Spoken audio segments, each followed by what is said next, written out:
ನಮಸ್ಕಾರ ಕದಂಬ ನ್ಯೂಸ್ಗೆ ಸ್ವಾಗತ. ನಾನು ಸೋನಿಕಾ ಸುದೇಶ್. ಮೊದಲಿಗೆ ಮುಖ್ಯಾಂಶಗಳು.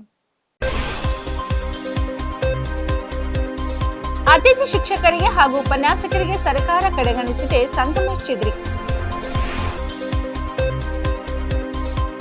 ಸೌಹಾರ್ದ ಸಹಕಾರಿ ಅಧಿನಿಯಮ 1997ಕ್ಕೆ ಸರ್ಕಾರ ತಿದ್ದುಪಡಿ. ಕೊಡಲಿ ಪೆಟ್ಟಾಗಿದೆ ಗುರುನಾಥ್ ಚಾಂತಿಕರ್. ಕನ್ನಡ ರಾಜ್ಯೋತ್ಸವ ದಿನಾಚರಣೆ ಅರ್ಥಪೂರ್ಣವಾಗಿ ಆಚರಿಸೋಣ. ಜಿಲ್ಲಾಧಿಕಾರಿ ಶಿಲ್ಪಾ ಶರ್ಮಾ.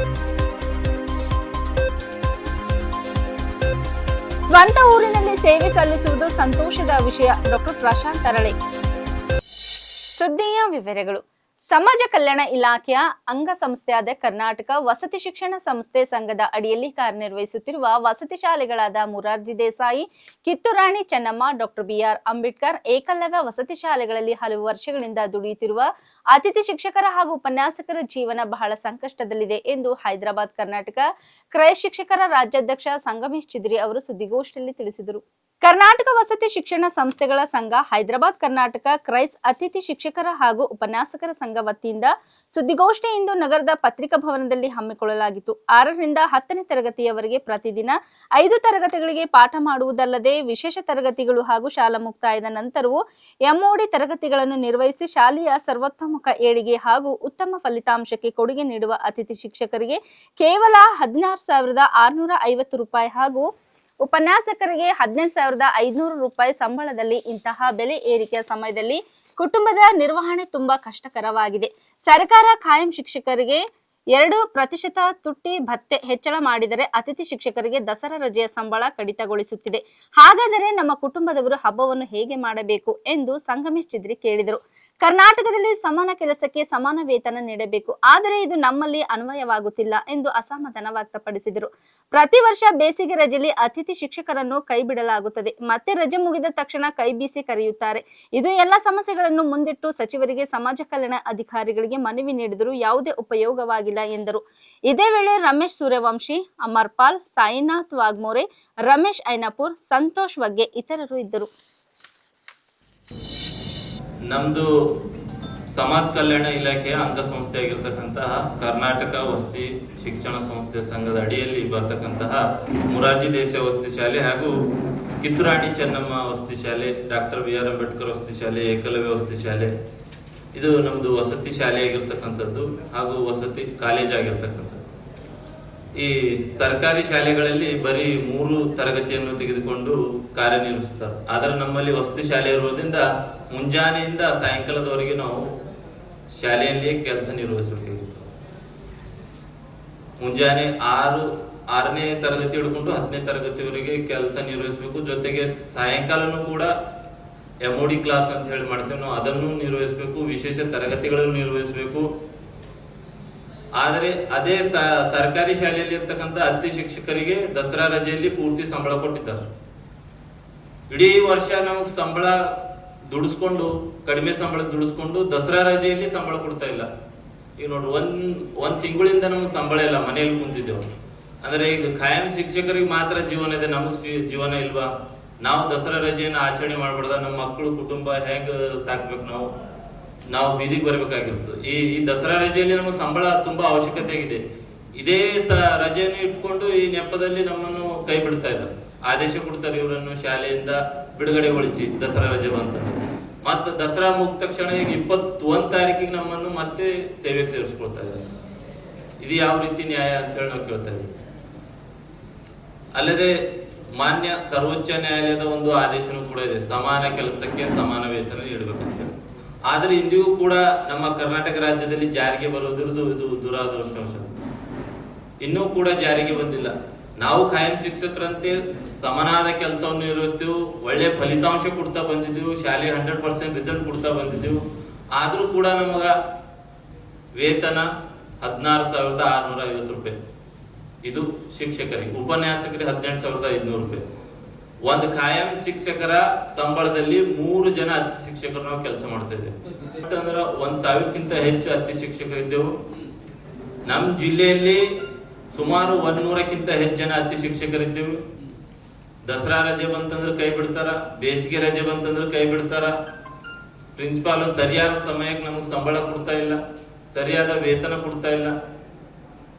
ಹಲವಾರು ಸಮಸ್ಯೆಗಳನ್ನು ಮುಂದಿಟ್ಕೊಂಡು ನಾವು ಸಚಿವರಿಗೆ, ಮಾನ್ಯ ಸಮಾಜ ಕಲ್ಯಾಣ ಸಚಿವರಿಗೆ ಮನವಿ ಕೊಟ್ಟಿದ್ದೆವು, ಸಂಬಂಧಪಟ್ಟ ಅಧಿಕಾರಿಗಳಿಗೆ ಮನವಿ ಕೊಟ್ಟಿದ್ದೆವು. ಅವರೆಲ್ಲರೂ ಕೂಡ ನೋಡೋಣ, ಮಾಡೋಣ, ನಾವು ಗಮನಕ್ಕೆ ತರ್ತೇವೆ, ಸಮಸ್ಯೆ ಬಗೆಹರಿಸ್ಲಿಕ್ಕೆ ಪ್ರಯತ್ನ ಪಡ್ತೇವೆ ಅಂತ ಹೇಳಿ ಇಲ್ಲಿಯವರೆಗೆ ಕಾಲ ಹರಣ ಆಗ್ಬಿಟ್ಟಿದೆ. ಇನ್ನೂವರೆಗೂ ನಮ್ಮ ಸಮಸ್ಯೆ ಬಗೆಹರಿದಿಲ್ಲ.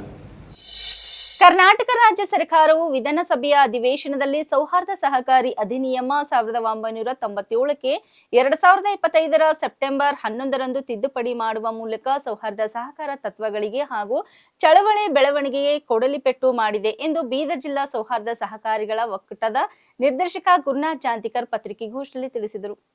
ಜಿಲ್ಲೆಯ ಪತ್ರಿಕೆ ಭವನದಲ್ಲಿ ಮಾತನಾಡಿದ ಅವರು, ಪ್ರಜಾಸತ್ತಾತ್ಮಕ ಸದಸ್ಯರ ನಿಯಂತ್ರಣ, ನ್ಯಾಯಯುತ ಮತ್ತು ಸ್ವಾತಂತ್ರ್ಯ ಈ ತತ್ವಗಳನ್ನು ಯಶಸ್ವಿಯಾಗಿ ಕಾರ್ಯನಿರ್ವಹಿಸಿಕೊಂಡು ಬರುತ್ತಿವೆ. ಕಾಯ್ದೆಯ ಒಟ್ಟು 24 ಸೆಕ್ಷನ್ಗಳಿಗೆ ತಿದ್ದುಪಡಿ ಸೇರ್ಪಡೆಗಳು ಆಗಿದ್ದು, ಕೆಲ ತಿದ್ದುಪಡಿ ಅಂಶಗಳು ಸ್ವಾಗತಾರ್ಹವಾಗಿವೆ. ಇನ್ನುಳಿದ ಅಂಶಗಳು ಸೌಹಾರ್ದ ಸಹಕಾರ ಚಳುವಳಿಗೆ ಮಾರವಾಗಿವೆ. 2001ರಲ್ಲಿ ಸೌಹಾರ್ದ ಸಹಕಾರಿ ಅಧಿನಿಯಮ ಜಾರಿಗೆ ಬಂದಿತ್ತು. ಅನೇಕ ಕಮಿಟಿಗಳನ್ನು ರಚನೆ ಮಾಡಿ ಸಹಕಾರಿ ಚಳುವಳಿಯ ಬಗ್ಗೆ ಮಾಹಿತಿ ಕಲೆ ಹಾಕಲಾಯಿತು. ಸರ್ಕಾರದ ಅತಿಯಾದ ಹಸ್ತಕ್ಷೇಪ ಚಳುವಳಿಯ ವಿಫಲವಾಗುವುದಕ್ಕೆ ಮೂಲ ಕಾರಣ ಎಂದು ಹೇಳಬಹುದು. ಲಿಬರಲ್ ಆಕ್ಟ್ ದೇಶದಲ್ಲಿ ಜಾರಿಯಾಯಿತು. ಈ ಆಕ್ಟಿನ ಮೂಲ ಉದ್ದೇಶವೇ ಸಹಕಾರ ಚಳವಳಿಯ ಸಂಪೂರ್ಣ ಅಧಿಕಾರ ಕೇವಲ ಅವರ ಸದಸ್ಯರಿಗೆ ಹೊಂದಿರುತ್ತದೆ, ಸ್ವಯಂ ಆಡಳಿತ ಮತ್ತು ಸ್ವಯಂ ನಿಯಂತ್ರಣವಿರುತ್ತದೆ ಎಂದು ತಿಳಿಸಿದರು. ಈ ಕಾಯ್ದೆಯನ್ನು ಅಧಿಕಾರಕ್ಕೆ ಬರುವ ಸರ್ಕಾರ ತಮ್ಮ ಇಚ್ಛೆಯಂತೆ ತಿದ್ದುಪಡಿ ಮಾಡಿಕೊಳ್ಳುತ್ತದೆ ಎಂದರು. 2Z 17, 18, 25, 26, 27, 31, 33 ಮತ್ತು 38 ಕಲಂಗಳಿಗೆ ನಾವು ವಿರೋಧಿಸುತ್ತೇವೆ ಎಂದು ತಿಳಿಸಿದರು. ಅಧ್ಯಯನ ಮಾಡಿ ಹಿರಿಯ ಸಹಕಾರಿಗಳನ್ನ ಅವರನ್ನ ಭೇಟಿಯಾಗಿ, ಅಧಿಕಾರಿಗಳನ್ನ ಭೇಟಿಯಾಗಿ, ಸಂಘ ಸಂಸ್ಥೆಗಳನ್ನು ಕಟ್ಟಿದವರನ್ನ ಭೇಟಿಯಾಗಿ ಒಂದು ವರದಿಯನ್ನು ಕೊಡ್ತು. ಈ ದೇಶದಲ್ಲಿ ಸಹಕಾರ ಚಳವಳಿ ವಿಫಲ ಆಗಿದೆ, ಆದರೆ ಇದು ಯಶಸ್ವಿ ಆಗಲೇಬೇಕು ಅಂತ. ಯಾಕೆ ವಿಫಲ ಆಯಿತು ಅಂತಂದ್ರೆ ರಾಜಕಾರಣಿಗಳ ಮತ್ತು ಅಧಿಕಾರಿಗಳ ಅತಿಯಾದಂಥ ಹಸ್ತಕ್ಷೇಪದಿಂದ ಅಂತಕ್ಕಂಥ.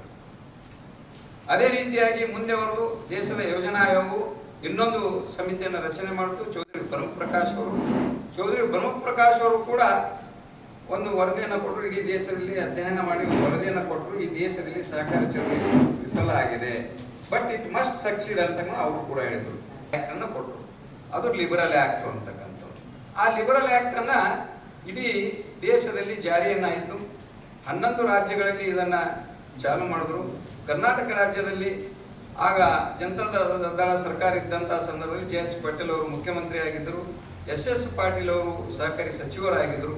ಆ ಸಂದರ್ಭದಲ್ಲಿ ಈ ರಾಜ್ಯದಲ್ಲಿ ಈ ಒಂದು ಸೌಹಾರ್ದ ಸಹಕಾರಿ ಅಂತಕ್ಕಂಥ ಲಿಬರಲ್ ಆಕ್ಟ್ನ ಹೆಸರಿನ ಮೇಲೆ ಜಾರಿ ಆಯಿತು.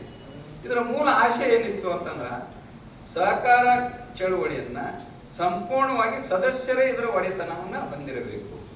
ಸ್ವಾಯತ್ತತೆ, ಸ್ವಯಂ ಆಡಳಿತ, ಸ್ವಯಂ ನಿಯಂತ್ರಣದಲ್ಲಿ ಚಳುವಳಿ ಕಾರ್ಯನಿರ್ವಹಿಸಿದರೆ ಮಾತ್ರ ಚಳುವಳಿ ಯಶಸ್ವಿ ಆಗ್ಲಿಕ್ಕೆ ಸಾಧ್ಯ ಇದೆ ಮತ್ತು ಜನಸಾಮಾನ್ಯರ ಚಳುವಳಿ ಇದು ಆಗ್ಲಿಕ್ಕೆ ಸಾಧ್ಯ ಇದೆ.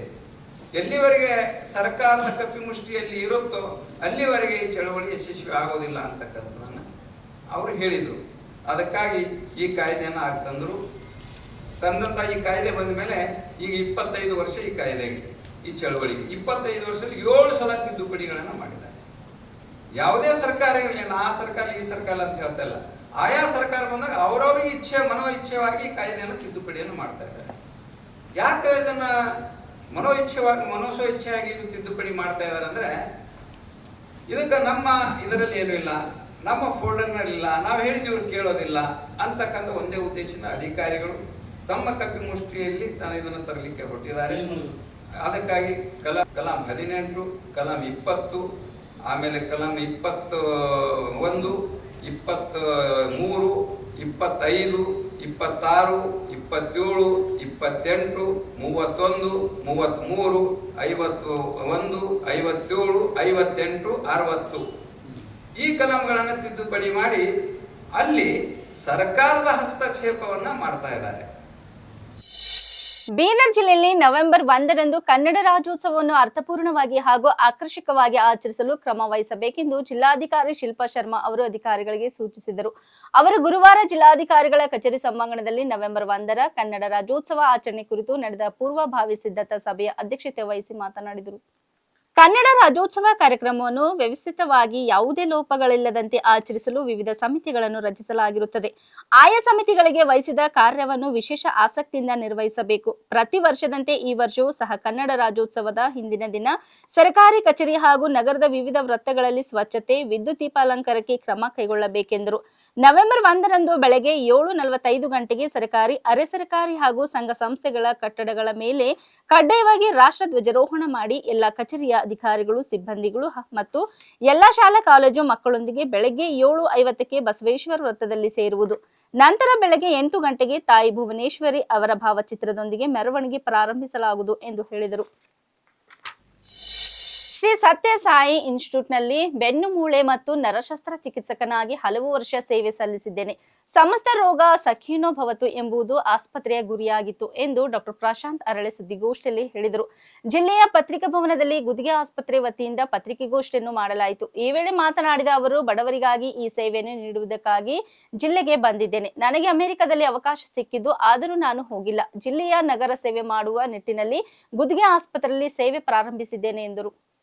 ಬಸವ ಕಲ್ಯಾಣದ ಒಂದು ಹುಡುಗನ ಚಿಕಿತ್ಸೆ ಬಗ್ಗೆ ವಿವರವಾಗಿ ತಿಳಿಸಿದರು. ಯಾವುದೇ ತರಹದ ಸ್ಟ್ರೋಕ್ ಆಗಿದ್ದರೆ ತಕ್ಷಣ ಆಸ್ಪತ್ರೆಗೆ ಹೋಗಿ ಸ್ಕ್ಯಾನ್ ಮಾಡಿಸಬೇಕು.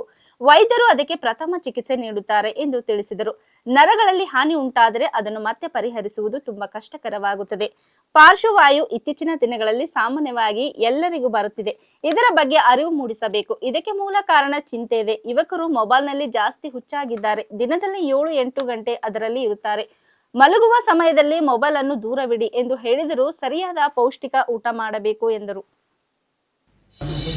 ನಾನು ಡಾಕ್ಟರ್ ಪ್ರಶಾಂತ್ ಅರಳೆ ಅಂತ, ಬ್ರೈನ್ ಮತ್ತು ಸ್ಪೈನ್ ಸರ್ಜನ್. ಸಚಿನ್ ಸರ್ ಹೇಳ್ದಂಗೆ Shri Sathya Sai institute of higher medical ಸೈನ್ಸಸಲ್ಲಿ ನಾನು ನ್ಯೂರೋ ಸರ್ಜರಿ ಕಲಿತು ಅಲ್ಲೇ ಸುಮಾರು ವರ್ಷ ಪ್ರಾಕ್ಟೀಸ್ ಮಾಡಿದ್ದೀನಿ. ಆ ಹಾಸ್ಪಿಟಲ್ದು ಒಂದೇ ಒಂದು ಗುರಿ ಏನಂದರೆ ಸಮಸ್ತ ರೋಗ ಸುಖಿನೋ ಭವಂತು ಅಂತ.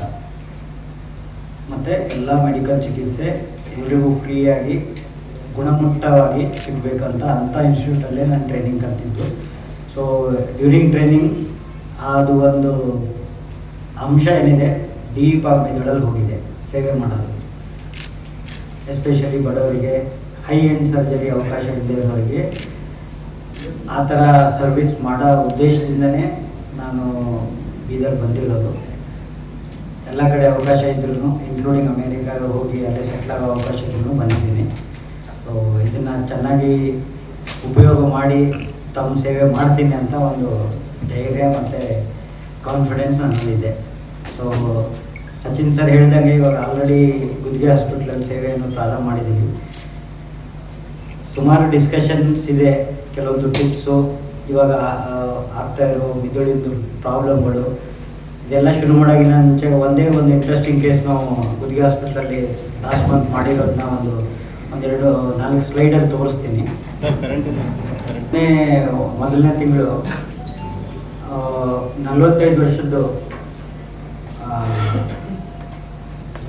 ಗಂಡು ಮನುಷ್ಯ ಫ್ರಮ್ ಬಸವ ಕಲ್ಯಾಣ ಹತ್ರ ಹಳ್ಳಿಯವರು. ಅವ್ರು ಬಂದಿದ್ದು ಒಂದು 2 ಸಲ ಅವರಿಗೆ ಫಿಟ್ಸ್ ಬಂದಿತ್ತು. ಆಮೇಲೆ ಸ್ವಲ್ಪ ಜ್ಞಾನ ಹೋಶಲ್ಲಿ ಕಮ್ಮಿ ಆಗಿತ್ತು. ನೋಡಿದರೆ ಲೆಫ್ಟ್ ಸೈಡು ವೀಕ್ನೆಸ್, ಪ್ಯಾರಾಲಿಸಿಸ್ ಥರ ಆಗಿತ್ತು. ಜನರಲ್ ಟ್ರೆಂಡ್ ನಾನು ಇಲ್ಲಿ ನೋಡ್ತಾ ಇರೋದು, ಪ್ಯಾರಾಲಿಸಿಸ್ ಆದ ತಕ್ಷಣ ಮಂತ್ರ ಅಥವಾ ಎಲ್ಲೋ ಹೋಗಿ ದಾರ ಹಾಕ್ಸ್ಕೊಂಡು ಬರೋದು ಅದೆಲ್ಲ ಮಾಡ್ತಾರೆ. ನಮ್ಮ ಹತ್ರ ಬಂದು ಸ್ಕ್ಯಾನ್ ಮಾಡಿದ್ವಿ. ಸ್ಕ್ಯಾನಲ್ಲಿ ನೋಡಿದರೆ ರೈಟ್ ಸೈಡು ಆಲ್ಮೋಸ್ಟ್ 11 ಸೆಂಟಿಮೀಟರ್ ದೊಡ್ಡ ಟ್ಯೂಮರ್ ಇತ್ತು. ಸೊ ಈ ಥರ ಟ್ಯೂಮರ್ಗಳು ತೆಗೆದು ಸ್ವಲ್ಪ ಕಾಂಪ್ಲಿಕೇಟೆಡ್ ಸರ್ಜರಿ, ಯಾಕಂದರೆ ಸುಮಾರು ಬ್ರೈನ್, ನಾರ್ಮಲ್ ಇರೋ ಬ್ರೈನು ಆ ಟ್ಯೂಮರ್ಗೆ ಅಂಟ್ಕೊಂಡಿರುತ್ತೆ. ನಮ್ಮ ನಾರ್ಮಲ್ ಬ್ರೈನ್ಗೆ ಕಂಪ್ರೆಸ್ ಮಾಡಿ ಸುಮಾರು ರಕ್ತನಾಳಗಳು ಇದೆಲ್ಲ ಅಂಟ್ಕೊಂಡಿರುತ್ತೆ. ಈ ಥರ ಸರ್ಜರಿ ಮಾಡಬೇಕು ಅಂತಂದರೆ ಒಂದು the surgeon should be very skilled. ಆಮೇಲೆ ಬೇಕಾದ ಇನ್ಸ್ಟ್ರೂಮೆಂಟ್ಸ್ ಬೇಕು, ಫೈನ್ ಕ್ವಾಲಿಟಿ ಇನ್ಸ್ಟ್ರೂಮೆಂಟ್ಸ್ ಬೇಕು. ಅದೆಲ್ಲ ಲಭ್ಯ ಮಾಡಿ ಕೊಟ್ಟಿದ್ದಕ್ಕೆ ಗುತ್ತಿಗೆ ಹಾಸ್ಪಿಟಲ್ಗಳಿಗೆ ಧನ್ಯವಾದಗಳು. ಇದು ಈ ಕೇಸ್ನ ವೆರಿ ಸೇಫ್ ಆಗಿ ಕಂಪ್ಲೀಟ್ ಟ್ಯೂಮರ್ ರಿಮೂವ್ ಮಾಡಿದ್ವಿ. ಒಂದು ಇಂಪಾರ್ಟೆಂಟ್ ಏನಂದರೆ, ಈ ಟ್ಯೂಮರ್ ತೆಗೆಯುವಾಗ ಯಾವುದೇ ರಕ್ತನಾಳಕ್ಕೂ ಧಕ್ಕೆ ಆಗ್ದಂಗೆ ತೆಗಿಬೇಕು. ಒಂದು ರಕ್ತನಾಳಕ್ಕೂ ಧಕ್ಕೆ ಆದರೆ ಆಪರೇಷನ್ ಆದಮೇಲೆ ಪೇಷಂಟಲ್ಲಿ ಪ್ಯಾರಾಲಿಸಿಸ್ ಆಗೋದು, ಮಾತು ಬಂದಾಗೋದು, ಏನೋ ಒಂದು ತೊಂದರೆಗಳಾಗುತ್ತೆ. ಬಟ್ ಇದನ್ನು ಎಷ್ಟು ನಿಧಾನವಾಗಿ ಡೆಲಿಕೇಟ್ ಆಗಿ ತೆಗೆದ್ರೆ ಸರ್ಜರಿಯನ್ನು ತುಂಬ ಚೆನ್ನಾಗಿ ಆಯಿತು. ಎಲ್ಲ ಥರದ ಸೌಕರ್ಯಗಳು ಇತ್ತು ಹಾಸ್ಪಿಟ್ಲಲ್ಲಿ. ಬೆಂಗಳೂರಿನಲ್ಲಿ ಬೈಕ್ ಸವಾರನಿಗೆ ಟ್ರಾಫಿಕ್ ಪೊಲೀಸ್ ಸಿಬ್ಬಂದಿ ಕಪಾಳ ಮೋಕ್ಷ ಮಾಡಿರುವ ವಿಡಿಯೋ ಒಂದು ವ್ಯಾಪಕ ವೈರಲ್ ಆಗುತ್ತಿದೆ. ಬೆಂಗಳೂರಿನ ಸಿಲ್ಕ್ ಬೋರ್ಡ್ ಜಂಕ್ಷನ್ ನಲ್ಲಿ ಈ ಘಟನೆ ನಡೆದಿದೆ ಎಂದು ಹೇಳಲಾಗಿದ್ದು, ಬೈಕ್ನಲ್ಲಿ ಬರುತ್ತಿದ್ದ ವ್ಯಕ್ತಿಯನ್ನು ಸಂಚಾರಿ ಪೊಲೀಸ್ ಅಧಿಕಾರಿಯೊಬ್ಬರು ತಡೆದಿದ್ದಾರೆ. ಈ ವೇಳೆ ದಾಖಲೆ ಪರಿಶೀಲನೆ ಮಾಡುವಾಗ ಅಧಿಕಾರಿ ಮತ್ತು ಬೈಕ್ ಸವಾರನ ನಡುವೆ ಬಿಸಿ ವಾಗ್ವಾದ ನಡೆದಿದೆ. ಈ ವೇಳೆ ನೋಡುತ್ತಲೇ ಟ್ರಾಫಿಕ್ ಪೊಲೀಸ್ ಸಿಬ್ಬಂದಿ ಬೈಕ್ ಸವಾರನೇ ಕೆನ್ನೆಗೆ ಬಾರಿಸಿದ್ದಾರೆ. ಈ ವಿಡಿಯೋವನ್ನು ಸ್ಥಳೀಯರೊಬ್ಬರು ತಮ್ಮ ಮೊಬೈಲ್ನಲ್ಲಿ ಸೆರೆ ಹಿಡಿದಿದ್ದು, ಈ ವಿಡಿಯೋ ಇದೀಗ ಸಾಮಾಜಿಕ ಜಾಲತಾಣಗಳಲ್ಲಿ ವ್ಯಾಪಕ ವೈರಲ್ ಆಗುತ್ತಿದೆ. ಪೊಲೀಸ್ ಅಧಿಕಾರಿಯ ಕೃತ್ಯ ಕಾನೂನು ಬಾಹಿರ ಎಂದು ಕೆಲ ನೆಟ್ಟಿಗರು ಆಕ್ರೋಶ ವ್ಯಕ್ತಪಡಿಸುತ್ತಿದ್ದು, ಯಾವುದೇ ಅಧಿಕಾರವಿಲ್ಲದಿದ್ದರೂ ಬೈಕ್ ಸವಾರನ ಮೇಲೆ ಹಲ್ಲೆ ನಡೆಸಿರುವುದು ಅಕ್ಷಮ್ಯ. ಅವರ ವಿರುದ್ಧ ಇಲಾಖೆಯ ಹಿರಿಯ ಅಧಿಕಾರಿಗಳು ಕಠಿಣ ಕ್ರಮ ಕೈಗೊಳ್ಳಬೇಕು ಎಂದು ನೆಟ್ಟಿಗರು ಆಗ್ರಹಿಸಿದ್ದಾರೆ. ಮತ್ತೊಬ್ಬ ಬಳಕೆದಾರರ ಅಧಿಕಾರಿ ತನ್ನ ಅಧಿಕಾರವನ್ನು ದುರುಪಯೋಗ ಪಡಿಸಿಕೊಂಡಿದ್ದಾರೆ ಎಂದು ಕಿಡಿಕಾರಿದ್ದಾರೆ.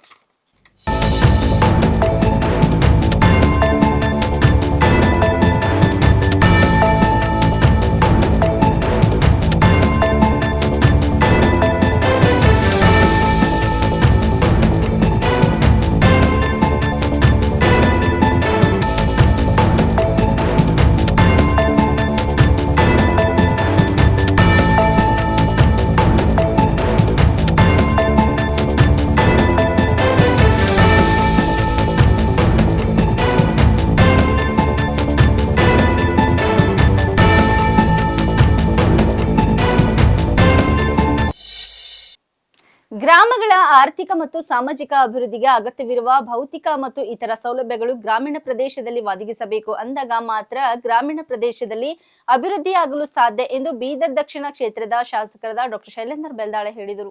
ಬೀದರ್ ದಕ್ಷಿಣ ಕ್ಷೇತ್ರದ ಕಮಲಾಪುರ ಹಜ್ಜರ್ಗಿ ಗ್ರಾಮಕ್ಕೆ ಶಾಸಕರು ಭೇಟಿ ನೀಡಿ ಸಮಸ್ಯೆಗಳನ್ನು ಪರಿಶೀಲನೆ ಮಾಡಿ ಅವರ ಜನರ ಅಹವಾಲು ಸ್ವೀಕರಿಸಿ ಮೇಲಾಧಿಕಾರಿಗಳ ಗಮನಕ್ಕೆ ತಂದು ಪರಿಹಾರ ಒದಗಿಸುವುದಾಗಿ ಭರವಸೆ ನೀಡಿದರು. ಬಳಿಕ ಜಿಲ್ಲಾಧಿಕಾರಿ ಕಚೇರಿಯಲ್ಲಿ ಜಿಲ್ಲಾ ಉಸ್ತುವಾರಿ ಸಚಿವರ ನೇತೃತ್ವದಲ್ಲಿ ನಡೆದ ಸಭೆಯಲ್ಲಿ ಪಾಲ್ಗೊಂಡು ಮಾತನಾಡಿದ ಶಾಸಕರು, ನಮ್ಮ ಬೀದರ್ ದಕ್ಷಿಣ ಕ್ಷೇತ್ರದ ಅಮಲಾಪುರ, ಗೋರ್ನಳ್ಳಿ, ಚೊಂಡಿ, ಚೌಳಿ, ಕೊಳರ್ಕೆ, ಹಜ್ಜರ್ಗಿ, ಕಮಲಾಪುರ, ನಿಜಾಂಪುರ ಗ್ರಾಮಗಳು ಗ್ರಾಮ ಪಂಚಾಯಿತಿಯಿಂದ ಮಹಾನಗರ ಪಾಲಿಕೆಗೆ ಹೊಸದಾಗಿ ಸೇರಿದ್ದಾರೆ. ಆದರೆ ಇಲ್ಲಿಯವರೆಗೆ ಯಾವುದೇ ಅಭಿವೃದ್ಧಿಗಾಗಿ ಹಣ ಬಿಡುಗಡೆ ಆಗದ ಹಿನ್ನೆಲೆಯಲ್ಲಿ ಜನರು ಮೂಲ ಸೌಕರ್ಯಕ್ಕಾಗಿ ಪರದಾಡುವ ಸ್ಥಿತಿ ನಿರ್ಮಾಣವಾಗಿದೆ ಎಂದು ಬೇಸರ ವ್ಯಕ್ತಪಡಿಸಿದರು. ಇಂದು ವಿವಿಧ ಗ್ರಾಮದಲ್ಲಿ ಮೂಲಭೂತ ಸೌಕರ್ಯ ಕೊರತೆ ಕಂಡು ಬಂದ ಹಿನ್ನೆಲೆಯಲ್ಲಿ ಗ್ರಾಮಕ್ಕೆ ಎಲ್ಲ ಇಲಾಖೆಗಳ ಅಧಿಕಾರಿಗಳೊಂದಿಗೆ ಭೇಟಿ ನೀಡಿ ಪರಿಶೀಲನೆ ನಡೆಸಿ ಗ್ರಾಮಸ್ಥರ ಅಹವಾಲು ಸ್ವೀಕರಿಸಿ 10 ದಿನಗಳಲ್ಲಿ ಎಲ್ಲ ಸಮಸ್ಯೆಗಳನ್ನು ಪರಿಹರಿಸಲು ಸ್ಥಳದಲ್ಲಿದ್ದ ಅಧಿಕಾರಿಗಳಿಗೆ ಸೂಚನೆ ನೀಡಿದ್ದೇನೆ. ಗ್ರಾಮೀಣ ಮೂಲ ಸೌಕರ್ಯವು ಗ್ರಾಮೀಣ ರಸ್ತೆಗಳು, ಕುಡಿಯುವ ನೀರು ಮತ್ತು ಒಳಚರಂಡಿಗಾಗಿ ಕಾಲುವೆ ಕೆಲಸಗಳು, ಗ್ರಾಮೀಣ ವಸತಿ, ಗ್ರಾಮೀಣ ನೀರು ಸರಬರಾಜು, ಗ್ರಾಮೀಣ ವಿದ್ಯುತ್ಕರಣ ಮತ್ತು ಗ್ರಾಮೀಣ ದೂರ ಸಂಪರ್ಕವನ್ನು ಒದಗಿಸುವುದು ಅತ್ಯಂತ ಅವಶ್ಯಕವಾಗಿದೆ ಎಂದು ತಿಳಿಸಿದ ಶಾಸಕರು ಈ ಕುರಿತು ಕೂಡಲೇ ಕ್ರಮ ಕೈಗೊಳ್ಳಬೇಕು ಎಂದು ಸಭೆಯಲ್ಲಿ ಆಗ್ರಹಿಸಿದರು. ಉಸ್ತುವಾರಿ ಸಚಿವರಾದ ಈಶ್ವರ್ ಖಂಡ್ರೆ ಮಾತನಾಡಿ, ಕೂಡಲೇ ಪರಿಶೀಲನೆ ನಡೆಸಿ ಅಗತ್ಯ ಮೂಲಭೂತ ಸೌಲಭ್ಯಗಳನ್ನು ಒದಗಿಸಲು ಅಧಿಕಾರಿಗಳಿಗೆ ಸೂಚಿಸಿದರು. 1,60,000 ಹೆಕ್ಟೇರ್ಸ್ ಒಂದು 5,000 ಹೆಚ್ಚಿಗೆ ಆಗಿರ್ಬೋದು. 1,67,000 ಹೆಕ್ಟೇರ್ಸ್ ಆಗಿದೆ. ಅಪ್ರಾಕ್ಸಿಮೇಟ್ಲಿ 30-35% ಆಗಿರ್ಬೋದು ಅಲ್ವಾ? ಕೆಲವೊಂದು ಕ್ಷೇತ್ರದ 60% ಮೇಲ್ಪಟ್ಟು ಆಗಿದೆ. ಎಷ್ಟೇ ಇಲ್ಲಿ ಏನು ನಮ್ಮ ನಾಮ್ಸ್ ಪ್ರಕಾರ ನಿಯಮಾನುಸಾರ ಎಷ್ಟು ಬರ್ತದೆ ಅದಕ್ಕೆ ಪರಿಹಾರ ಕೊಡ್ತೀವಿ. ನಿಯಮಾನುಸಾರ ಕೊಡ್ತಾರೆ, ಬೇಡ ಅಂಬಲ್ಲ, ಬೇಗ ಕೊಡ್ರಿ. ಮೊನ್ನೆ ದೀಪಾವಳಿ ಅಂತಂದೇರಿ, ದೀಪಾವಳಿ ಅಂತ ಹೇಳಿ ದೀಪಾವಳಿ ಬರುತ್ತೆ ಮಾಡ್ರಿ ಅಂತ ಪ್ರಯತ್ನ ಮಾಡ್ತಾ ಇದ್ದೀನಿ. ಅದು ಕೇಳಿ ಈಗ ಮತ್ತೊಂದು ಲಾಸ್ಟ್ ಟೈಮ್ ಕಂಕ್ಲೂಡ್ ಮಾಡಿ ಯಾವುದೇ ಈಗ ತಹಶೀಲ್ದಾರ್ ಇರ್ತಾರೆ, ಯಾವ ಶಾಸಕರಿಗೆ ಕೂಡ ಇಷ್ಟಾಗಿದೆ, ಇಷ್ಟು ದುಡ್ಡು ಬಂದೆ, ಇಷ್ಟು ಮನೆ ಹಣ ಕೊಟ್ಟಿದ್ದೀವಿ ಮಾಹಿತಿ ಯಾವ ಶಾಸಕರಿಗೂ ಯಾರು ಕೊಡ್ತಾ ಇಲ್ಲ. ನಾವು ಯಾರಿಗೆ ಕೇಳಬೇಕು? ಎಲ್ಲಾ ತಹಶೀಲ್ದಾರ್ಗಳಿಗೆ ಒಂದು ಸೂಚನೆ, ಮನೆ ಹಾಕಿದವ ನಾವು ಹೇಳ್ಬೋದು. ಸಾಯಂಕಾಲದವರೆಗೆ ಎಷ್ಟು ಮನೆ ಪಾರ್ಶಿಯಲಿ ಎಷ್ಟು ಮನೆ ಕುಸಿತ ಆಗಿದೆ, ಮತ್ತು ಎಷ್ಟು ಬೆಳೆ ಹಾನಿಯಾಗಿದೆ, ಎಷ್ಟು ಜಾನುವಾರುಗಳ ಹಾನಿಯಾಗಿದೆ, ಎಷ್ಟು ಜೀವ ಹಾನಿಯಾಗಿದೆ, ಮತ್ತು ಎಷ್ಟಕ್ಕೆ ಎಷ್ಟು ಶಾಲೆ ಕೋಣೆಗಳು ಏನೇನಾಗಿದೆ ಅದೆಲ್ಲವೂ ಮಾಹಿತಿ ಸಪರೇಟ್ ಆಗಿ ತಹಶೀಲ್ದಾರ್ ಜವಾಬ್ದಾರಿ ಮಾಡೋದಿದೆ, ಅದು ಮಾಡಿ ಅದಕ್ಕೆ. ಇಲ್ಲಿವರೆಗೆ ಸುದ್ದಿ ಕೊಟ್ಟಿದ್ದು ನಾನು ಸೋನಿಕಾ ಸುದೇಶ್. ಮುಂದಿನ ಸುದ್ದಿಯೊಂದಿಗೆ ಮತ್ತೆ ಭೇಟಿಯಾಗೋಣ. ವಂದನೆಗಳು.